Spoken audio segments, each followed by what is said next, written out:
Yeah, I slept good actually. I slept pretty good. I woke up at like 4:30 in the morning and blew my fucking head up. Did you sleep through it? I was just like, and then my head just kind of blew up. It's day 2, and it was a really rough day for me yesterday. I think I became a little dehydrated, didn't eat properly, and then by the time we got up to 5.2, somewhere around there, I felt sick, and I had to carry on.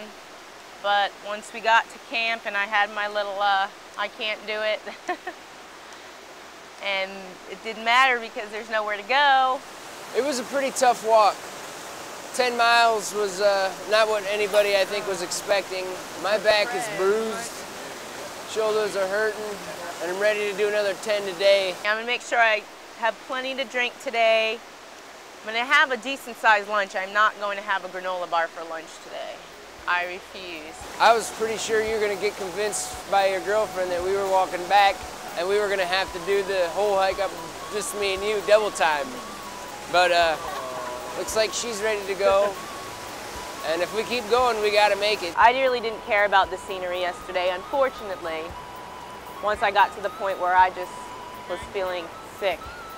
It's not a fun thing to have to, when your body is telling you to stop, I don't feel good to have to keep going and push yourself, but that's just the reality of being on a trail where, you know, there isn't a ranger station with, you know, nice little bathrooms. I think if she sees the road, she's gonna be making some phone calls. She tried really hard yesterday. I would be disappointed if she didn't pull through and make the rest of the trip. My first kiss at sweet 16, the prettiest eyes I've ever seen. We used to sit around and laugh all day and dream of all the things we're gonna be someday. We all move on and on and on. We all move on and on and on. We all move on and on and on. I don't think we should die before we get lunch. I hope not, at least. As long as we could die after lunch, we'll be all right. What do you think, babe?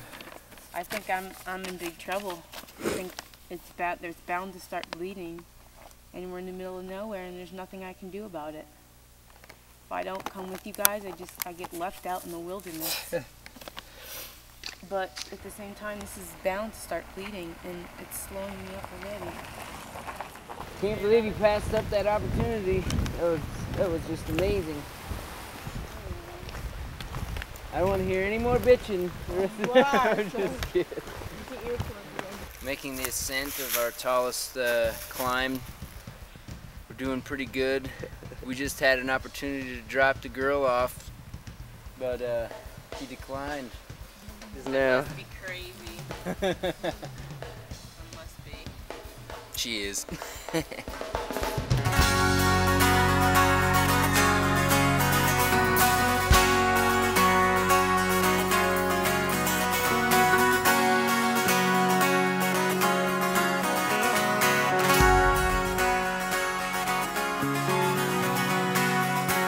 When I saw the churches. It's so good that you're smiling. Believe it or not, for my feet, it feels better if we're going uphill. Really? Because I don't know why.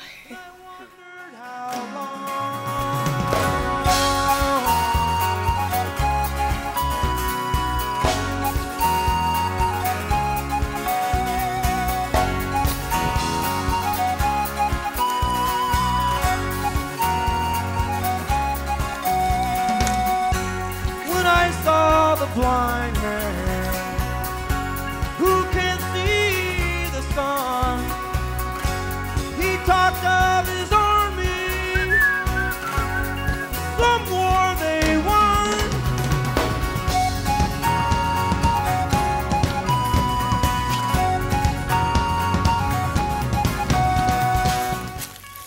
It's turning downwards. What do you think? I'm at the top. You think? Isn't it so beautiful? What do you think? It was so worth it.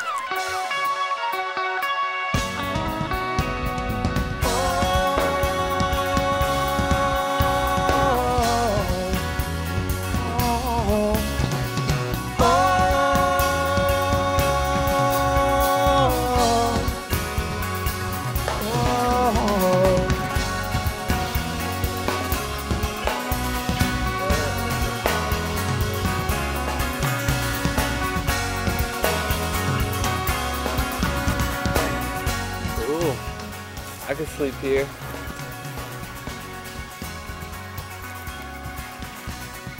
Awesome. It's not even 7. Huh, look at that.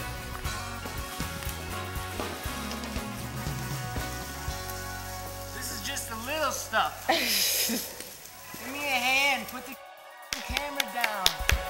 It's going. Mmm.